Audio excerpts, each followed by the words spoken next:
Aspala itu di bawah. Di mana? Anda jangan nanti begitu ditanya pakai bahasa Arabnya begitu. Lagi di mana, Bang? Aspala. Aspala, maksudnya aspal di kepala gitu kan. Artinya di bawah. Lihatlah orang yang ada di bawah kamu.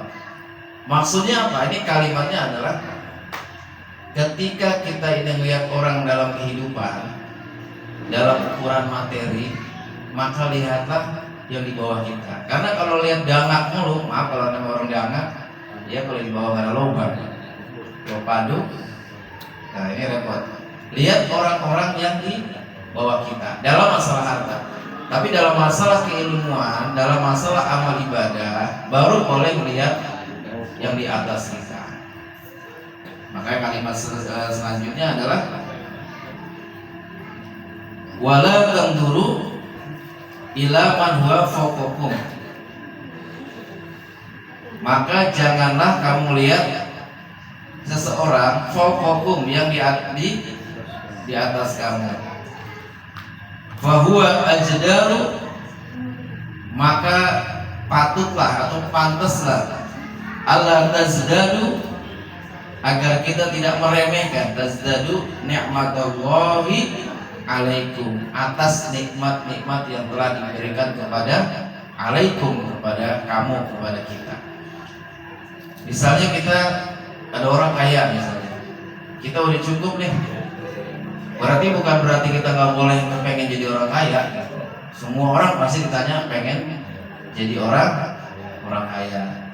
Tapi untuk mewujudkan kaya ini ada dua faktor. Satu, ada faktor keturunan. Kedua, faktor usaha. Faktor keturunan, ada yang namanya bapak emaknya orang tuanya kaya, berarti ninggali anak kaya. Tapi kalau misalnya emang dari awalnya susah gitu kan, ke bawahnya kan semakin ke bawah itu semakin dikit. Ada si A punya tanah 1000 meter, anaknya 4, perempuan 2, laki 2. 1000 meter nih, kita belajar hitung-hitungan. Tanah 1000 meter, anaknya 4, laki 2, perempuan 2. Gimana baginya itu? Banyak Ustaz. Ya, taruh dah 600 ya. 2 laki-laki 2 orang. Berarti sisa berapa? 400 dibagi 2. Sekarang misalnya yang paling tua Bang Miat, berarti dapat berapa? 300. Bang Miat 300. Ini mau umpama Bang ya. Ya, umpama ya.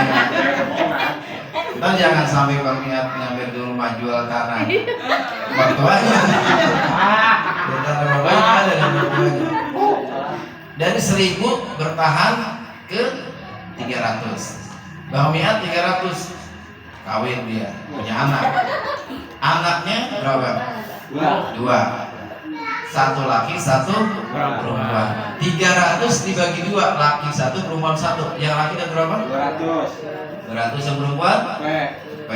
Berarti si Zahran dapat 200. Zahran kawin lagi, punya bini, anaknya 8.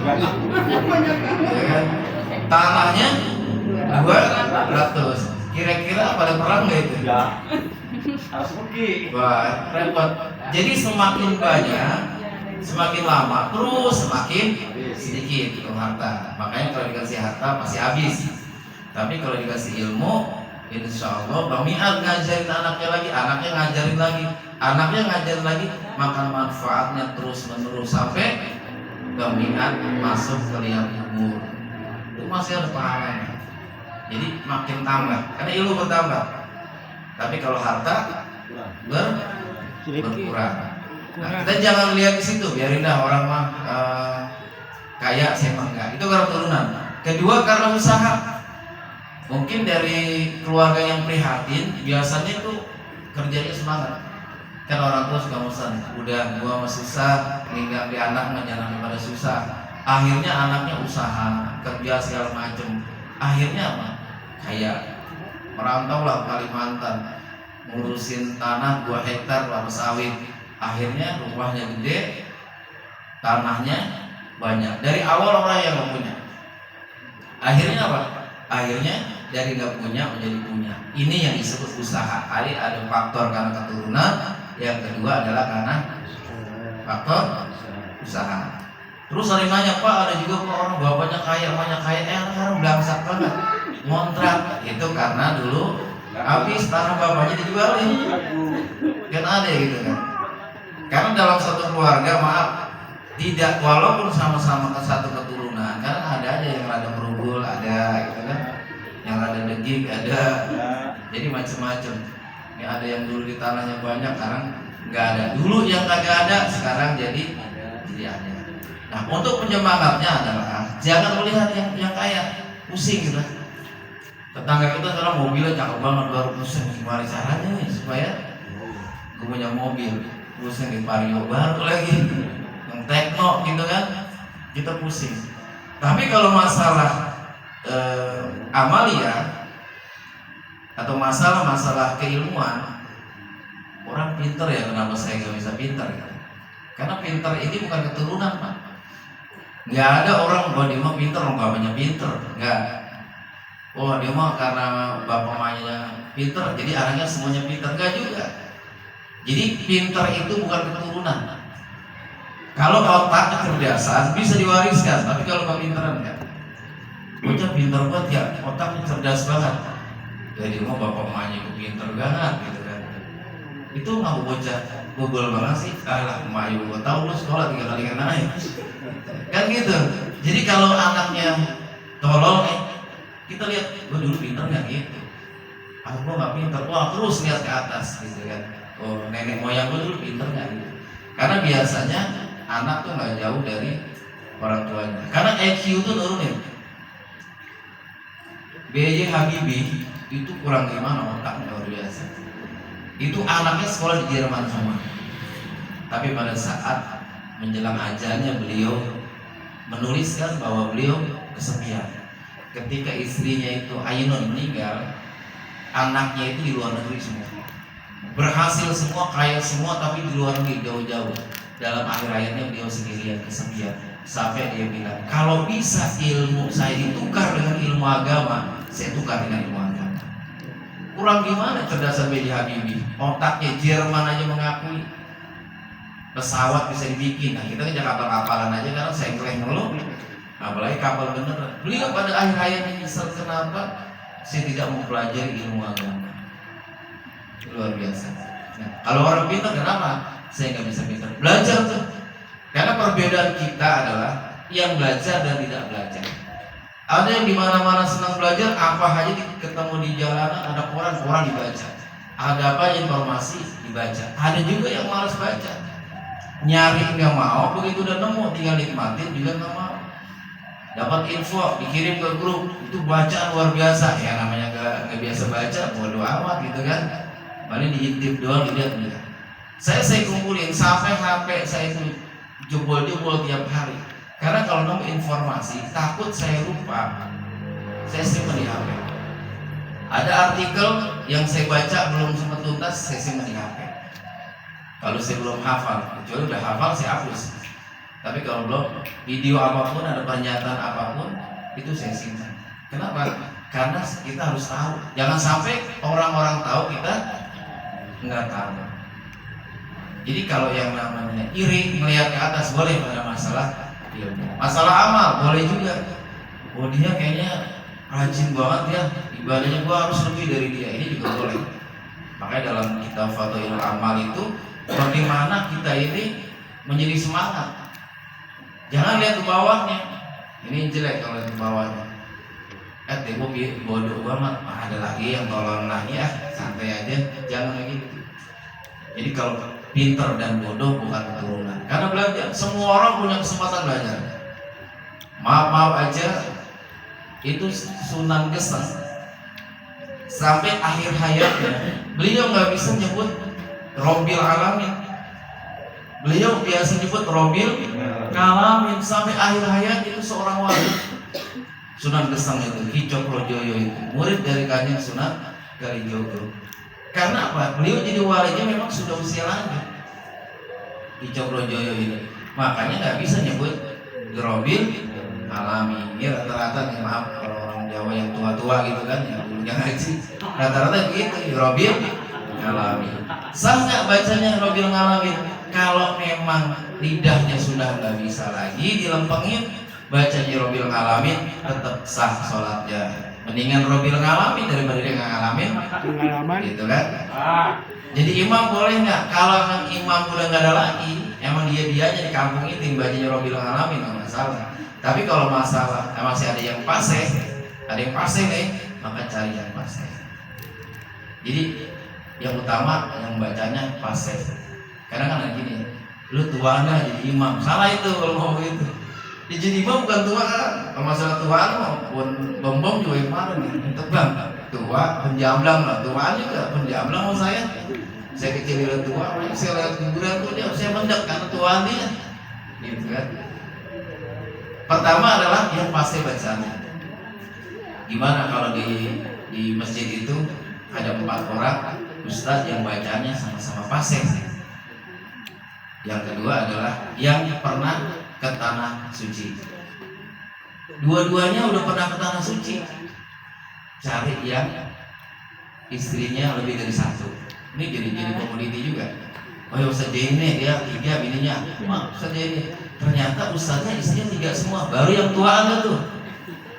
Jadi kriteria yang terakhir tuh. Jangan boleh yang tua ada lo jadi imam, lo yang muda nggak pas, bukan tuaan. Maka jadi imam itu berat. Kalau masih ada yang memang lebih cocok jadi imam, kita mendingan di belakang. Tugas kita enteng. Begitu ghairil maghdubi alaihim waladdallin, kita cuma amin doang. Jangan kita nafsu banget, jadi imam gitu kan. Sementara di belakang kita yang mustami masih banyak yang lebih bagus dan lebih pintar. Biasanya kalangan sebelah kalau jadi imam gere-gere aja. Kalau orang NU biasanya banyakan keenakannya. Sholat subuh ustadznya ada 5, abis jam 8 itu udah sholat subuh. Ya, lu aja dah, bapak aja dah pak. Istilahnya abis subuh dia tuh, abis jam 8 ya jadi imam. Gak enak, dia nyuruh dia. Saking gak enakan.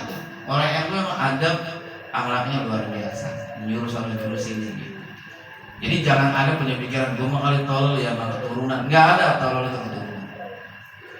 Terus berhentinya kapan? Apa begitu udah kawin selesai itu menuntut ilmu? Begitu udah kawin selesai ngaji nggak? Utlubul ilma minal mahdi lah segala nih. Bahkan tuntutlah ilmu ke negeri Cina. Dulu sampai bingung, kenapa harus negeri Cina? Kenapa nggak ke Mesir? Kenapa nggak ke Baghdad? Kenapa nggak kemana? Cina. Karena letak pada saat itu yang paling jauh adalah Cina. Dan sekarang terbukti, maaf teknologi itu lebih banyak dikuasai oleh Cina. Sekarang HP yang kita pegang dari mana? Dari mana? Cina kan?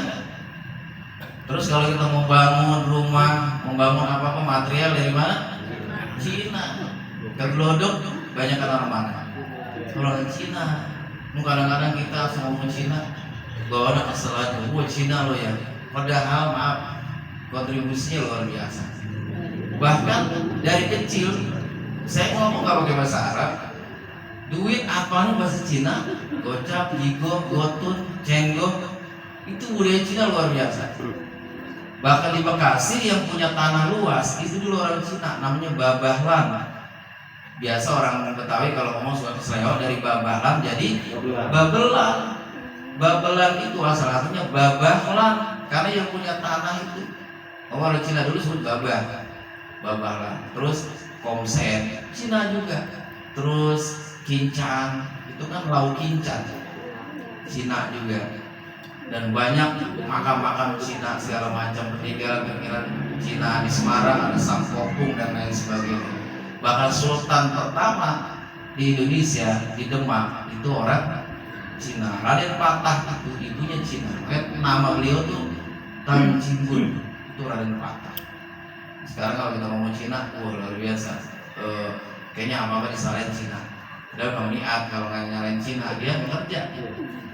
Gimana ya? Kerja di Cina. Cina itu maaf ya, saya lebih enak gitu. Maksudnya sama Cina material boleh ngutang nggak? Masih boleh tuh. Yang penting dibayar, gitu kan? Tapi kalau orang-orang kita susah bener, ribet banget kadang-kadang udah ditanya bayarnya kapan udah. Tapi kalau di Cina lo ambilnya penting bayar, mending dia dikasih bon gitu. Itu ada. Dia urusannya dagang aja udah, nggak ngurusin yang lain-lain. Walaupun dia untungnya sedikit, dia cuma beda kadang-kadang 50 perak gitu ya, dimurahin. Orang Cina kalau jualan maju dia. Karena gini, prinsipnya adalah buka mata, buka telinga, buka tutup hati. Buka mata, buka telinga, tutup hati. Buka mata, dia lihat pelanggan sebanyak-banyaknya. Gimana cara menjatuhkan pelanggan supaya pelanggan senang? Di sebelah 150, dia bikin 125 harganya. Sedikit banget tuh, jigo. Tapi orang pasti nyari yang 125. Ya kan? Terus telinganya dibuka, gimana caranya mendapatkan barang yang bagus? Terus kebutuhan masyarakat apa? Dibuka telinganya. Tapi hatinya ditutup, biar kata kurang jigo, tetap ditagih. Lo yang beli saudara kek, buat tetangga kek, pokoknya kalau kurang dibayar. Beda dengan orang Betawi. Kenapa orang Betawi kalau mau bangkrut? Dia buka mata, buka telinga, buka hati. Nyari pelanggan sebanyak-banyaknya. Gimana dagangan dikuat-kuatin? Tapi tidak ada yang beli, apalagi beli bibinya. Kampung berapa itu nih? 3.000 ya bibi bawa aja pak. 7 kali bawa aja. Anu naik kemarin gua belanja masih kurang 1.000, gua tinggal udah. Padahal itu yang untung. Untungnya malah segitu. Makanya bangkrut, modalin lagi, bangkrut lagi, modalin lagi. Besok dimerekin dijual warungnya. Coba lihat, pernah nggak lihat tukang pisang di jalanan itu?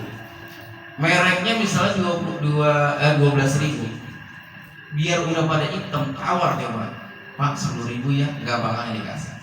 Biar besok kebuang, Pak. Prinsip dagang begitu. Mendingan dibuang daripada dia menjatuhkan harga. Ini masalah dagang ya, bukan prinsip manusia. Kalau kita kan ya orang mau dibuang daripada dikasih orang gitu. Karena nanti akan jatuh harganya. Contoh, jual pisang barangan. Harga 15.000, kemudian udah hitam-hitam, terus ditawar sama orang, Pak 10.000 aja, ya deh 10.000. Besok begitu, kemarin Pak saya dapat 10.000 di sana, Pak kemarin saya dikasih 10.000, maka harganya akan jatuh. Maka biar kata hitam, biar pada bonyok, tetap 15.000, harganya 15.000. Kalau Betawi udah gak usah dagang, nah. Jadi pembeli aja udah, berdagang mulai maju. Jarang banget bertahan lama gitu. Dagang